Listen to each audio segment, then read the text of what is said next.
Industrial agriculture is the very large farms that are managed like a corporation with stockholders. The reason that those farms have a problem with sustainability is because, first of all, they have very high costs or use of fossil fuels and various kinds of natural resources.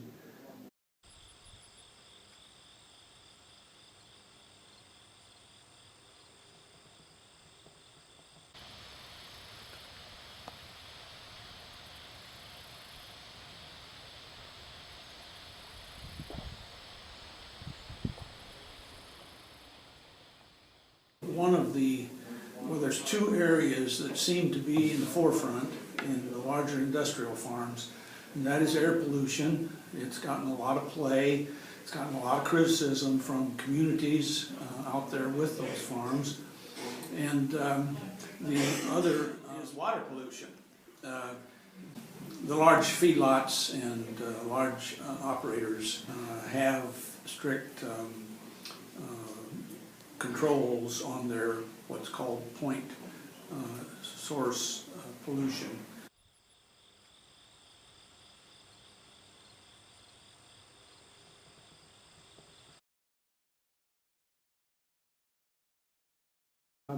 I happen to believe that it's easier for the smaller family farm, and it really always boils down to management and the ability to have control of the situation, a sustainable control type of management. And so the smaller farms are able to implement some of these practices.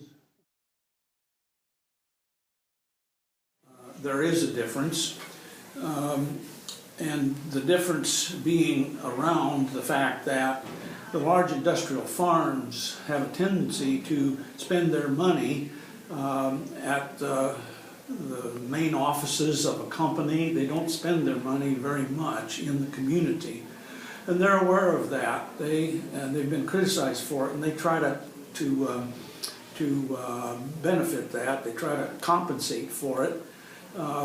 The small family farm will spend their money in the community much more. Dr. Hendrickson over in rural sociology has been involved with a study to look at that very issue, because we don't really have any good data on how money is put back into the community system from small farms, and whether it's different than large farms. So we first have to have some base values, and that study is getting some base values, and what she tells me is it's looking pretty good. That small farms do generate dollar turnover in the local community. The number that's used a lot of times is $3 to $5 to $1. So for every dollar that the family farm would spend on inputs and so forth, that would generate $3 to $5 of business in the community.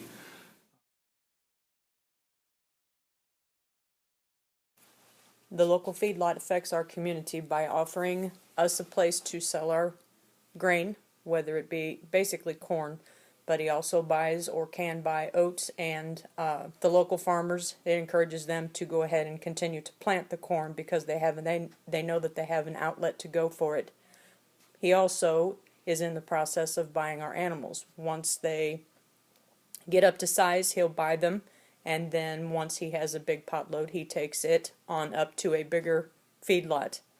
But it encourages you to continue doing what you're doing, whether it be for the grain or the animals. And he also not only buys the young animals, he also buys cows, and he will buy bulls.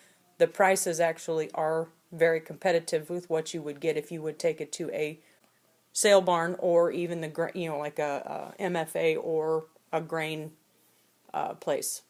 So he puts back into our community, or us personally, by encouraging us to grow by buying from us. I think he'll continue to encourage us to grow the smaller guys, and that's, I guess, a lot of what our local feedlot does is he keeps the smaller guys wanting to continue to grow the corn, or like for instance, we have a small herd, continue to maintain the herd that we have instead of giving up because we can't compete with the bigger people, and keeps our costs down.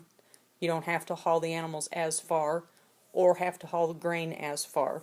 So I think he will continue to help our community grow, and or at least the current farmers continue to go ahead and farm and not give up on it.